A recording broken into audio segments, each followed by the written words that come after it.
रामनगर के गांव में शिवम और पार्वती कहकर एक गरीब जोड़ा रहते थे। उनको टिंकू रीतू कहकर 2 बच्चे थे।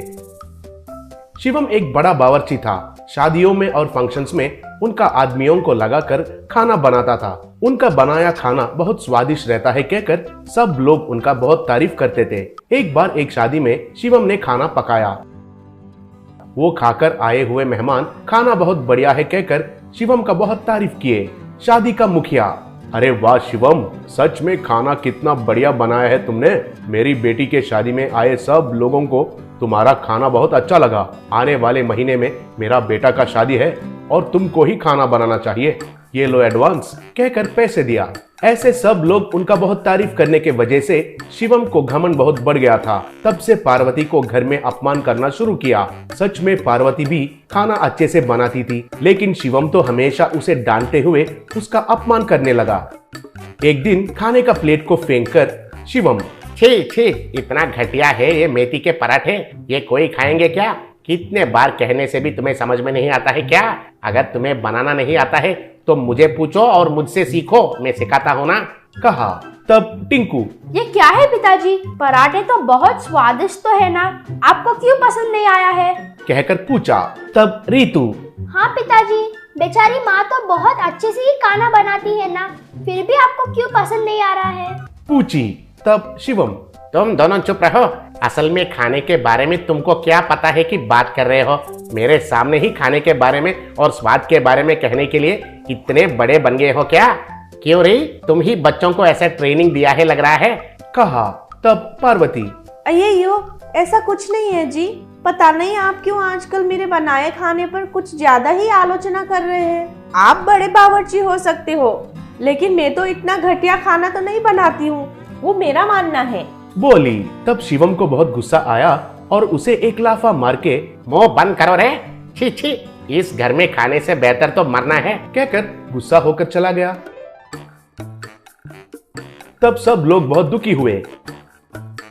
एक बार खाने का सामान से जा रहा शिवम के ट्रक को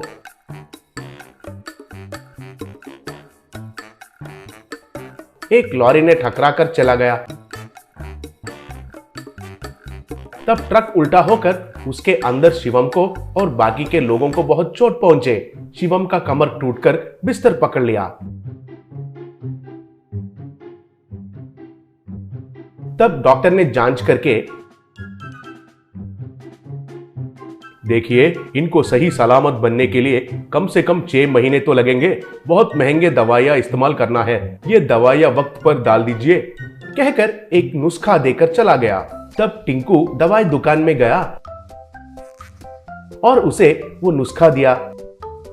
वो नुस्खा को देखकर, बेटा, ये दवाई के लिए 2000 होते हैं, तुमने जो दिया वो पैसे काफी नहीं होंगे, दवाई तो लेके जाओ और घर में पूछकर पैसे देना। इस नुस्खा के अनुसार महीने के लिए कम से कम 50,000 रुपए खर्चे होंगे, जाकर घर में बताओ, कहकर दवाई दिया।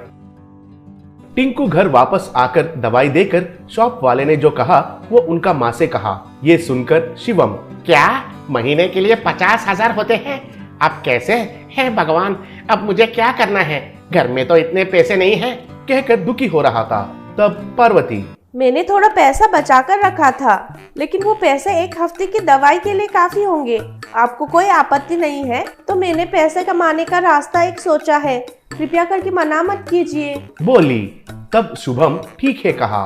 तब पार्वती एक गाड़ी के ऊपर मेथी पराठा करना शुरू किया।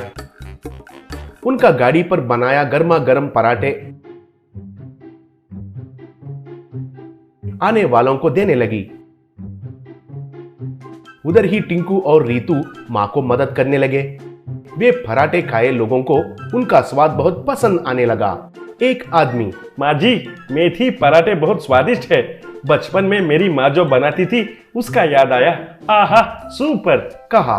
और एक आदमी, आपका पति बड़ा रसोइया है, उनका बनाया मेथी पराठा मैं बहुत बार खा चुका हूँ, लेकिन आप जो बना रही हो ये पराठे तो उससे भी स्वादिष्ट है। आपका ये व्यापार बहुत विकास होना है कहकर मैं इच्छा कर रहा हूँ, कहा।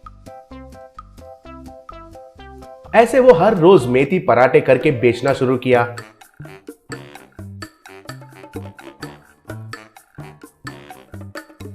उन पैसों को शिवम को देकर उसे धीरे धीरे से चलाना शुरू किया। एक दिन एक महंगा वाला कार आकर पार्वती के गाड़ी के आगे रुकी। उसमें से एक धनवान नीचे उतरा, उधर पार्वती का बनाया पराठा खाया।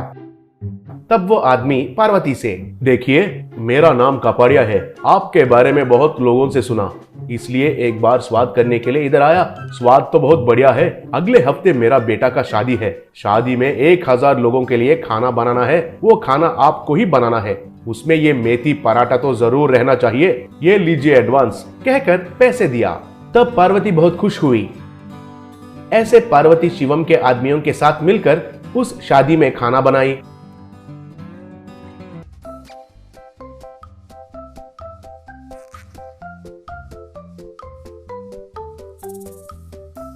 वो खाना खाकर आए लोग बहुत खुश हुए। तब कपाड़िया पार्वती को पैसे दिया। उस दिन से पार्वती पराठा का गाड़ी चलाते हुए, शादियों में खाना पकाते हुए बहुत अच्छे से पैसे कमाने लगी। ऐसे कुछ दिन के बाद शिवम पूरा ठीक होकर, उसका गलती का एहसास होकर पार्वती से माफी मांगा। तब से लेकर पार्वती के साथ पराठा के गाड़ी के पास और शादियों में उनका मदद करने लगा।